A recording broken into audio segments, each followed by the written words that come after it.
Pinatay nila yung dalawang ama mo. Ano, ganun na lang? Gumanti na tayo ngayon na! Ubusin natin sila! Sana hindi totoo yung hinala ko. Natuluyan na ako tinalikuran ni Stanley para kumampi siya dun sa diamond na yan. Oras na malaman ko na tinatraitor niya ako, hindi ako magdadalawang isip na tapusin silang dalawang minamahal yung babae niya. Gusto kong manakit. Gusto kong gumanti. Gusto kong ibalik lahat ng paghihirap at sakit na pinigay nila sa akin.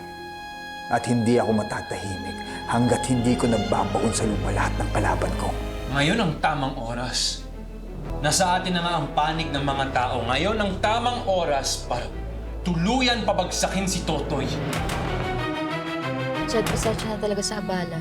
Pero kaya ako pumunta dito dahil may kailangan malaman si Totoy. Lalabanan ko sila. Hindi gamit ang lahas. Anong sabi mo?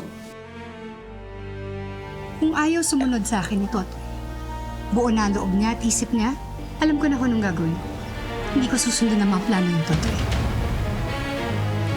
Kung kinakailangan, ako mismo, I will slaughter them all. Carlo J. Caparas, Totoy Pato.